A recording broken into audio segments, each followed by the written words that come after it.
Absolute Batman dropped in as a badass version of Batman that seems almost unstoppable. But is he really? Absolute Bane showed up in the comics, and I gotta say, things are about to get worse for this Batman. Will Absolute Batman be broken by Bane? What's the origin of this giant, bizarre Bane? Today is another complete story here on the channel, so without further ado, let's dive into another saga of Absolute Batman called Abomination. Part 1. Entering Ark-M. The comic kicks off in the fictional country of Bialia, where two leaders from Korak and Kondak meet to end a long war between their countries. They shake hands, but just as they're about to leave, they notice a pool of blood coming from the door. When they open it, Bane appears, and he's massive.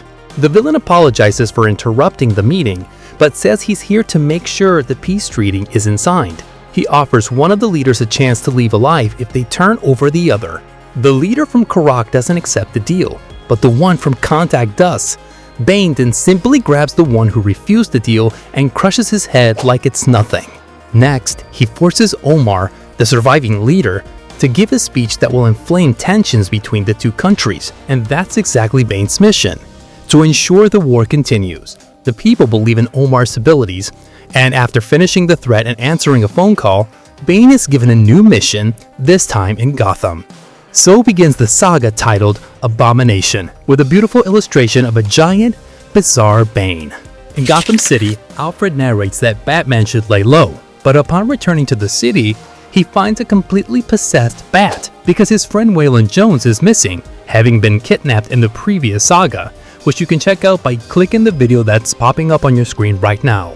Batman tries to get a lead. The Bat has declared war on the underworld. Alfred tried to warn him to stop, but he knows his advice is useless. None of the thugs are spared. The night before, Batman beat up so many goons that the hospital ran out of ambulances. The police's temporary solution was to use abs to get around the lack of vehicles, until they also ran out of those cars and had to resort to a rickshaw. And pay attention to this detail. The ID badge of the guy taking the bad guys to the hospital belongs to Dick Grayson. Yup folks, this is Dick Grayson's first appearance in this absolute universe. Here we can see that Batman is really determined to find his friend. We see Officer Barbara Gordon chatting with her father until she gets called into her office. Barbara thinks it's strange because no one should be in her apartment. She braces herself for the worst, but it's actually Batman speaking to her through that mask she got during the Black Mask saga. By the way, if you haven't checked it out, we have a full video on that saga. Just click the video that's popping up on your screen to get updated on Absolute Batman. Batman asks for the officer's help and sets up a meeting at the abandoned zoo in the city, exactly at that big spotlight he used in the Black Mask saga. So we have the classic meetup of Batman and Gordon, but this time with Barbara next to the bat signal instead of her dad. Barbara has the documents Batman requested. The bat appears, asking where Waylon Jones is. The officer wants to understand the reason, and Batman says he's one of his friends. But that's not enough for Barbara. She wants to know why. The hero doesn't say anything more, and the officer claims that apparently it was the police who took Waylon Jones. Batman then looks at the paperwork. Next, away from there, we see Bruce gathering with his allies. Oz is shocked to learn that Waylon was taken to Arkham, and Batman says the paperwork doesn't make sense as Waylon didn't break curfew. To make matters worse, the paperwork also states that the Gotham City government claimed Waylon Jones' gym. Alfred, who's also there, comments that this isn't a good sign. Oz says he's not a big fan of Alfred's presence, but Bruce reassures him that he's an ally. Alfred explains that these Arks do terrible things inside. There are 13 in the world, and the latest is this one in Gotham. Bruce says they need to get Waylon out of there no matter the cost. Oz doesn't understand how Arkham could be ready so quickly, but Harvey reveals that it's not quite like that, because on the same island, in the 19th century, there was a psychiatric hospital that caught fire in the 30s. Plus, a company called JK bought the land back then. Yeah, JK is the absolute Joker's company. Since then, the company has been conducting experiments there. So Arkham and Gotham began much earlier than everyone imagined. Looking at the blueprints Harvey brought, Batman thinks of a plan to break in again. Oz thinks it's crazy, but Bruce gets mad. Everyone wanted to help and now they're complaining about helping? Oz apologizes, he didn't mean to undermine the plan, just thinks it's a wild idea, but he'll go along with it. Meanwhile, Martha and James Gordon are watching a news report saying the curfew will continue. Martha wants Gordon to take action. He's the only one who can stop the madness in Gotham, but Gordon says they lost the election and there's not much they can do now. Bruce's mom doesn't want to give up. This isn't the Gotham she grew up in. Gordon is convinced it's over, but that doesn't mean it's finished for Martha. She wants to know what Wayne will do now. Immediately, Martha says she won't run for mayor, but the statement hangs in the air. What does she really want to do now? Next, we have another flashback. Bruce and Selina, now adults, enjoying life on a bed full of cash. Someone knocks on the door. It's Waylon Jones with great news. He's landed a big fight. Bruce is thrilled, while Selina, confused, asks what it's about, and it's explained that it's a championship fight against Bibowski, referencing a character from Superman's comics. Waylon needs to train for the fight and reveals that Bruce himself will be training him. The young man is surprised, but ultimately decides to accept the training. When Waylon finally sees the money on the bed, he's very confused. The comic then returns to the present, for now, leaving that part aside. Batman prepares to invade Ark-M. Alfred wishes the young man good luck, to which he responds with thanks. The hero starts to infiltrate the prison through the water. Alfred narrates that Batman moves very fast, and in less than an hour, he's entered the cave, following Pennyworth's directions. Bruce knows exactly where he needs to go. For a second, he even entertains the thought that it'll be easy, until Batman says he's going in ahead of schedule, and that wasn't in the plans.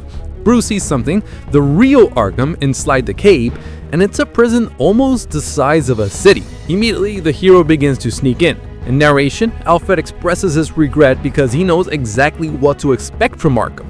The truth is, he withheld some information from Bruce. Ark-M is connected to terrible things. Alfred says he knows how Batman feels, knows what it's like to lose a brother in arms, and we see a mysterious photo suggesting they took different paths, with Alfred's friend becoming an enemy. Batman continues his investigation. Alfred comments that the hero has crossed a line. This is no longer a war against crime, it's a war without rules. Batman tries to call out for Pennyworth, who no longer responds. He passes by a computer with data on Bane, and then finds a skeleton of what seems to be a human bat. Alfred remains silent, only commenting that Bruce is alone, which technically isn't true. Bane shows up next to Batman and simply says, "Hello." The villain delivers a kick that sends Batman reeling. The hero tries to defend himself. He uses his wings to trap the villain, who remains still, waiting for the blows. When getting close to Bat, strikes with a series of Muay Thai punches, something Bane recognizes. Batman tries to use everything he has, but it looks like Bane responds to the punches in slow motion. He defends himself with his fingers and then lands another punch. It's true humiliation for the hero, and this humiliation has only just begun. Batman says he just needs to hit the monster select to take him down, but that's when Bane reveals he hasn't taken any drugs. Instead, we see a liquid being pumped directly into his body. Bane starts to grow non-stop. The hero's reaction says a lot about what he's witnessing. The villain questions who the hero is, introduces himself as Bane, and says it's time to prepare him for surgery. And the first part of the saga of Absolute Batman ends with this massive Bane holding Batman by the neck with just one hand. Dude, Bane's size makes Batman look small, and we're talking about Absolute Batman, who's already big. Part 2. Surviving Ark-M. The story picks up in June, with Martha worried about her son's disappearance. Gordon tries to calm her down, saying Bruce has only been missing for a few days. Meanwhile, at Ark-M, a doctor writes an observation report. Bruce is sedated and stripped of his uniform. Numerous items have been confiscated. The doctor hopes he'll sleep for another 48 hours. But as soon as the report is finished, Bruce wakes up ready to escape. He stands up and pulls a pin from his teeth to use to unlock the door. Entering a dark room, the door he broke into closes. Left with little choice, Bruce begins to investigate the place naked. He passes something very big and reaches a section called Health Fern, which references Carl Helford, more commonly known as Dr. Death, who was actually the first villain Batman faced in the comics. This is when the Doctor initiates another record, following Bruce and Ark-M. Batman finally arrives at the section called Clay, possibly an Easter egg hinting at the presence of a Clay phase in the Absolute Universe. Bruce steps on something strange, and someone complains it hurts, and we see a clay figure or several hands trying to wrap around Bruce. At that moment, Bane appears and delivers a punch that knocks Bruce out, merely telling him to keep trying to escape. From here, the story jumps to another flashback. Bruce trains Waylon for the fight. At home, they analyze the opponent on TV. Bibowski will be a merciless foe, so Bruce's training is intense. More running, more drilling, and loads of dedication. The friends see no weakness in the opponent, but Waylon is determined to not give up. Back to the present, a month has passed and there's still no sign of Bruce.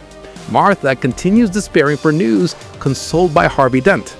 Their friends know something, but they chose not to tell for fear of exposing Bruce's identity as Batman.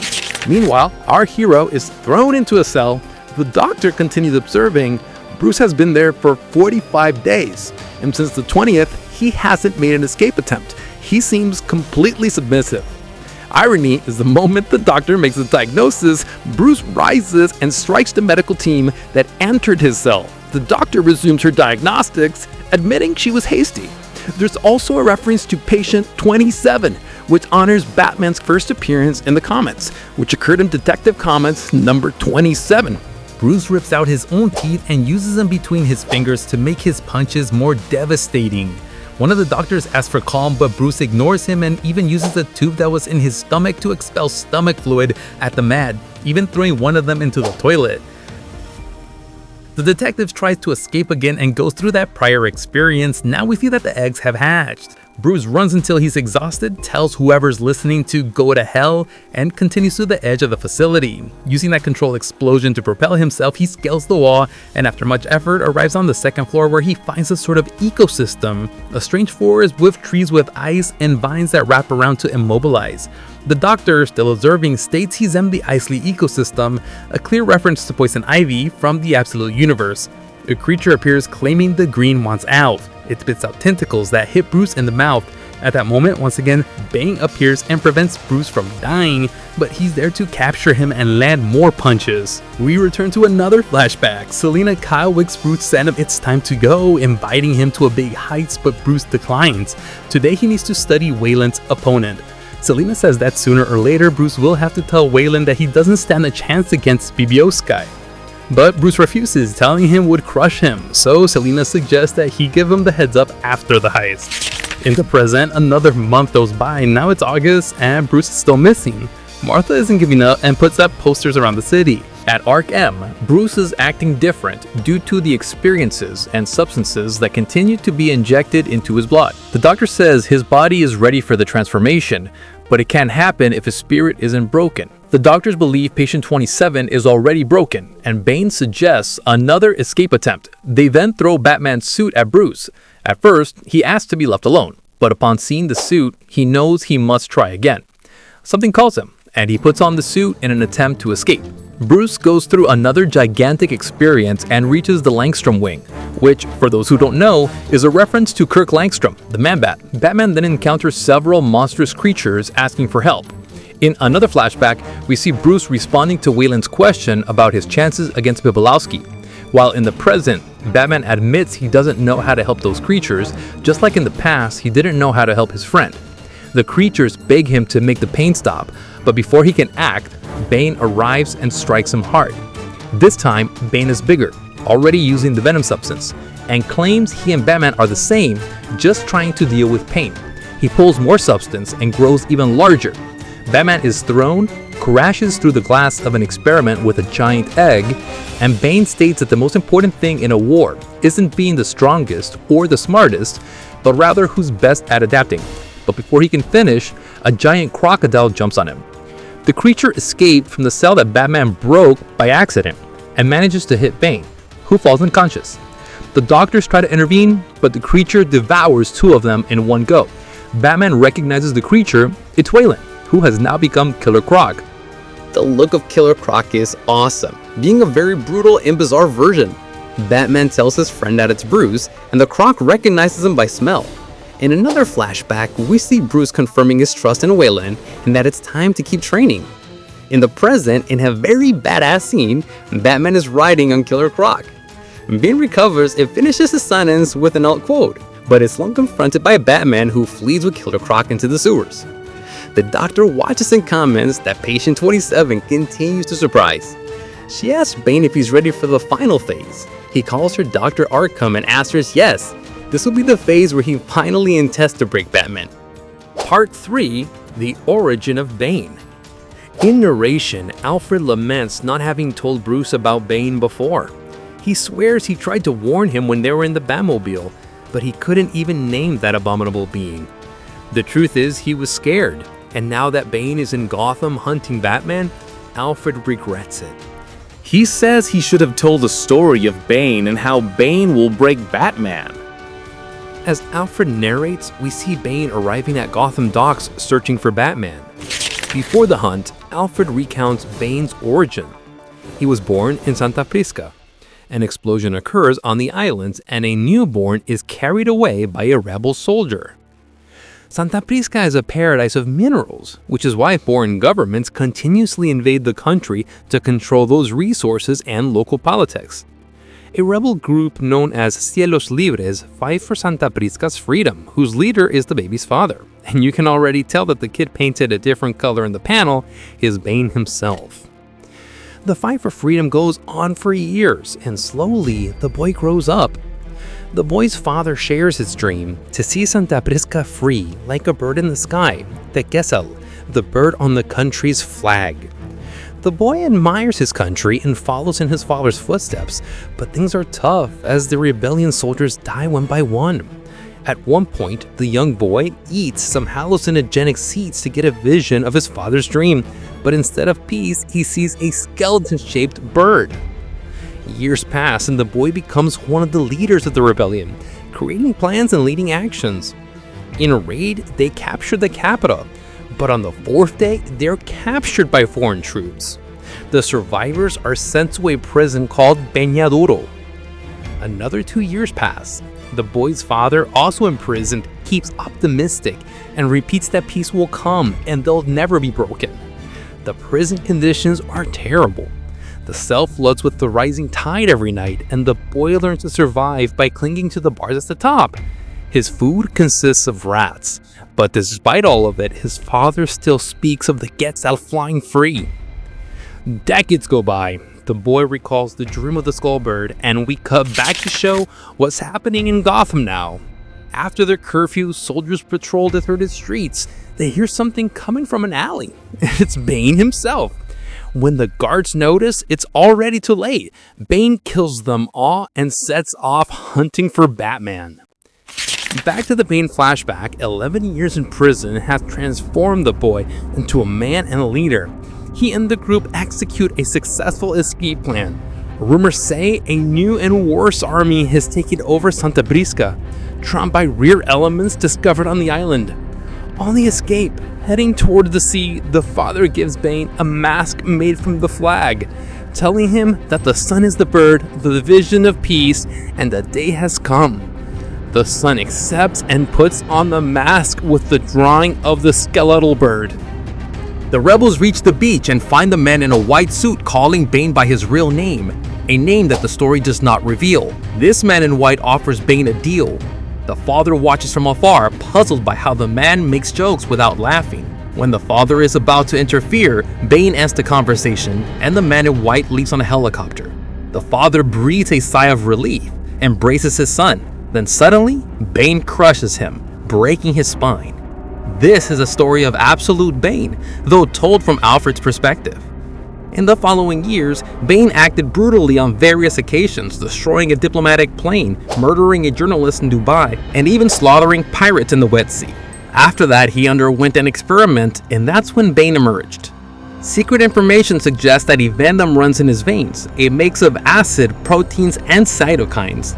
giving him total control of his muscles and drastically increasing his intelligence. All the knowledge of war, weapons, and battle seems to be in his mind. Alfred explains that now Bane is after Bruce. Back to the present, Bane stands at the door of a warehouse calling for Batman, who appears next. The two lock eyes, and the battle begins. Alfred comments that Bane will prepare a strategy, and Bruce will too. Batman's plan is to lure Bane into a trap, distracting him until he realizes he's in the blast radius of a bomb that will go off. But Alfred believes that won't be enough. Bane will still pursue Bruce. In the fight, Bane lands a punch on Batman and puts him on the ground, and Alfred knows Bruce won't give in easily. However, Bane seems to know every possible strategy. Using Batman's own axe, he rips off the hero's right arm. Bane has become the Bird of Vision, but not the peaceful vision of the father. It's the vision of Bane, the skeletal bird, the phoenix rising from the ashes.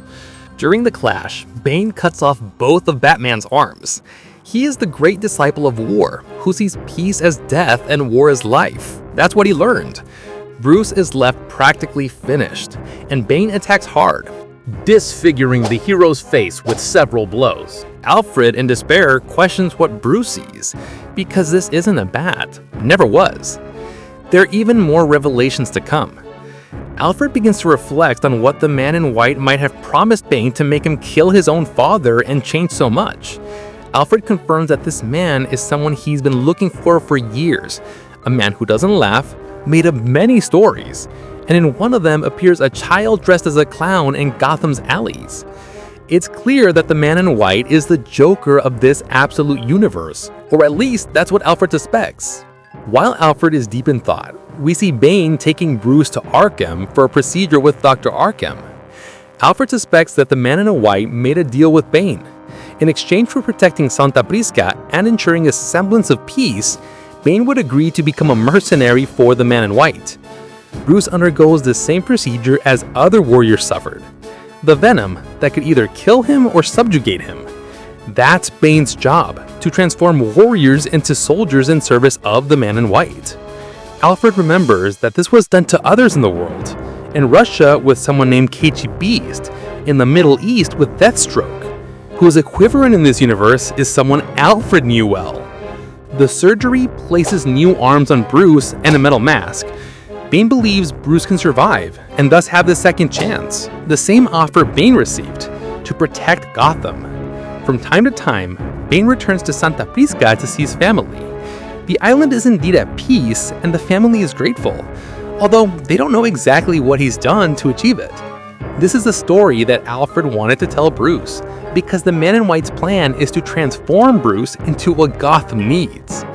However, all of this last fight against Bane and Batman's transformation was a hypothesis from Alfred. He imagines what could happen if Bane broke Batman. Alfred knows the hero isn't so easily shattered, and Bane knows that too. That's why Bane has an alternative plan to break Bruce, to hit not just the hero, but his friends. That's what's truly at stake in the warehouse. Part 4. The Origin of Batman's Villains. Batman is dragging himself through Gotham's sewers. The hero is exhausted and thanks his friend, Waylon Jones, Killer Croc.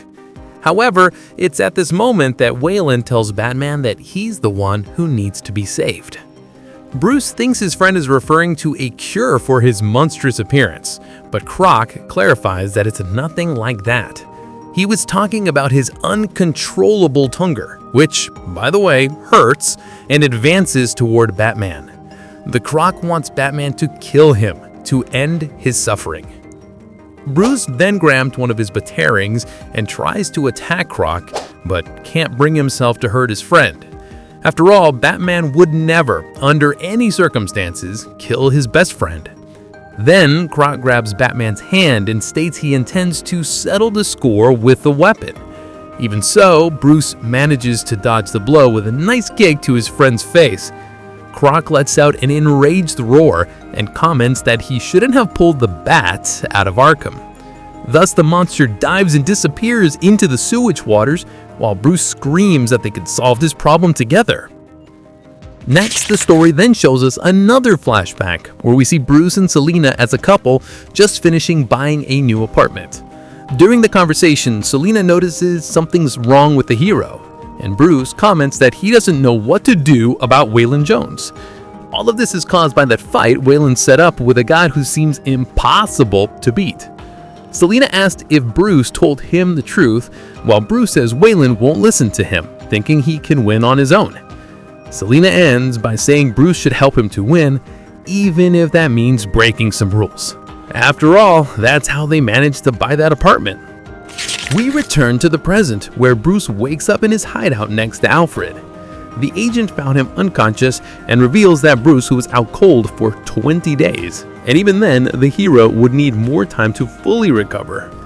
Alfred observes that there's a system installed on the bat's body connected to the venom compound, which makes it impossible to predict the long-term repercussions. At that moment, Bruce interrupts him, stating he's fine. Alfred warns that things have changed since the last time he was in Gotham, but Wayne is determined to get out of there as quickly as possible. As he walks through the city streets, Bruce suffers from the side effects of the venom in his blood, and notices one of the posters left by Martha Wayne. Because of that, the first person Bruce visits is his mom.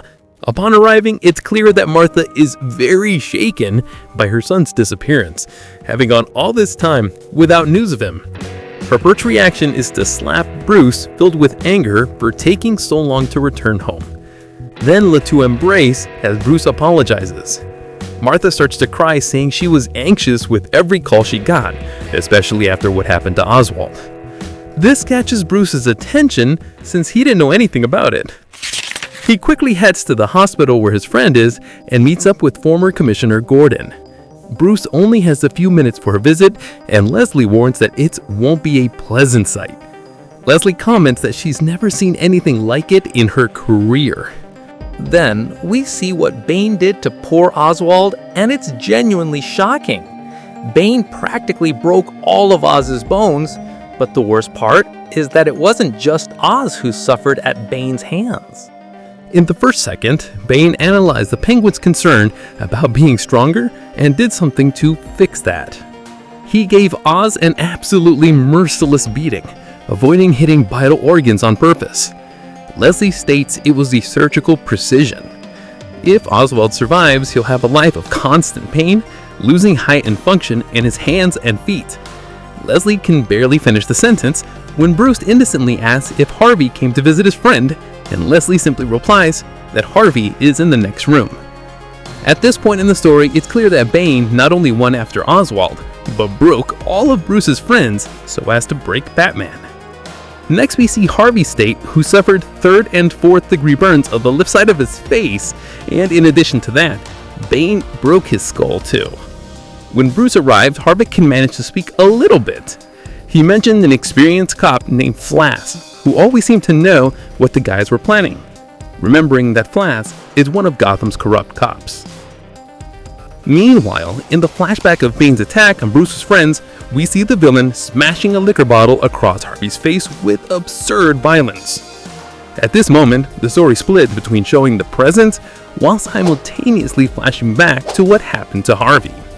In the present, Harvey compares Bane to Officer Flass, especially in as a student is for completely deciphering people. Flass used to say that if Harvey kept hanging out with those delinquent friends, he'd end up becoming one too. Harvey finally admits that Flass was right. Bane picks up a poker chip and lights a match to throw it onto the spilled alcohol from the broken bottle. While burning Harvey on the floor, Bane played a mental game, repeating the same things that Flass had said. In this panel, we can see all the pain that Harvey felt.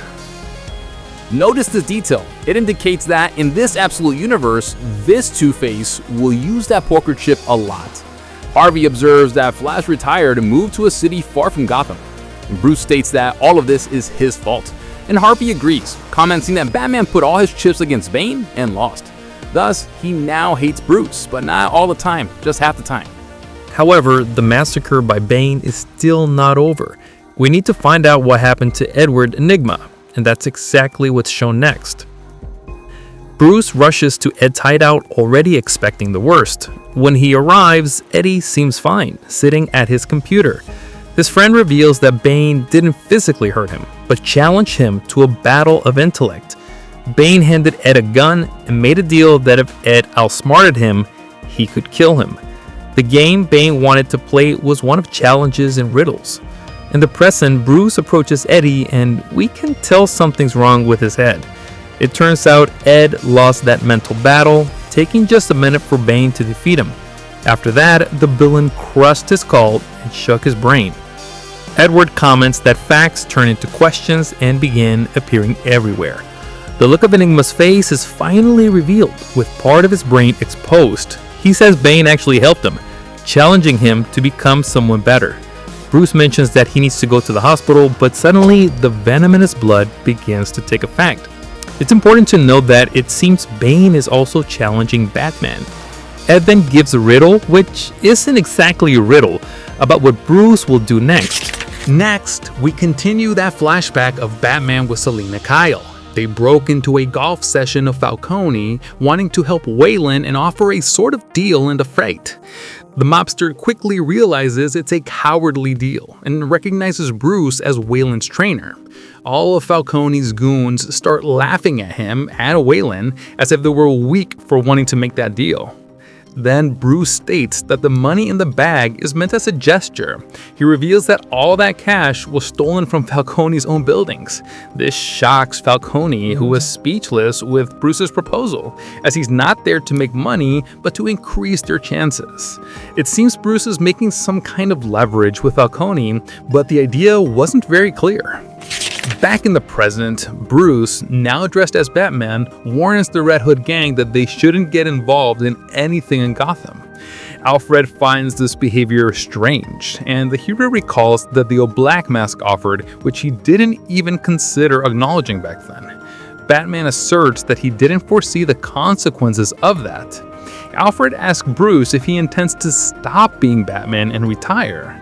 The Bat punches the ground and yells that Bane broke his friends. Alfred confirms that he did. The right question is whether Batman will let Bane break him. Alfred also states that Batman chose this path, and so everything changed in Gotham. There's no turning back now.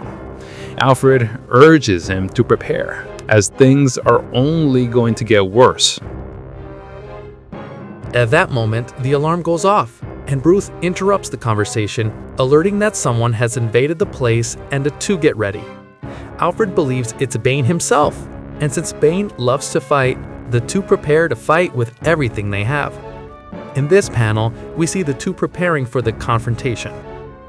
The two begin to search for Bane's signal around the base. Alfred yells, asking where he is, when something that looks like a rope descends through a pillar and pulls Alfred hard. The blows are dealt to Alfred quickly.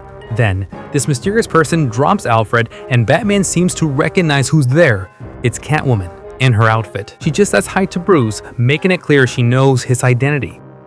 Folks, this Abomination saga isn't done yet, and with everything that's happened, I wonder what Bane will do to both Alfred and Martha, considering he knows Batman is Bruce Wayne. All the issues released so far in this saga have been brutal, and it's impossible to know what Bane's next move will be.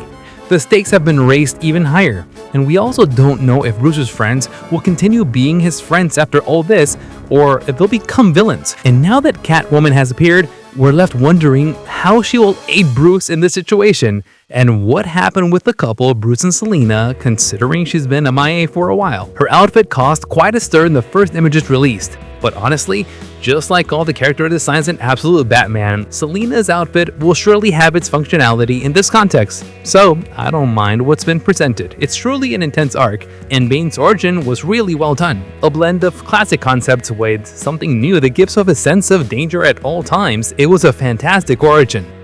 Guys, we're back with the videos about Absolute Batman here on the channel, and if you're loving this Batman, the whole Absolute universe, and want to stay updated on every event, leave your absolute like here on the video, your absolute subscription to the channel, and activate the bell, because that's the only way to stay in the loop on everything happening in DC. And for those who still don't know what happened in the earlier arcs of Absolute Batman, we have complete videos here on the channel on the 2 previous sagas so you can catch up. Just click on the videos to stay informed. Thank you so much for your presence, and we'll see you soon.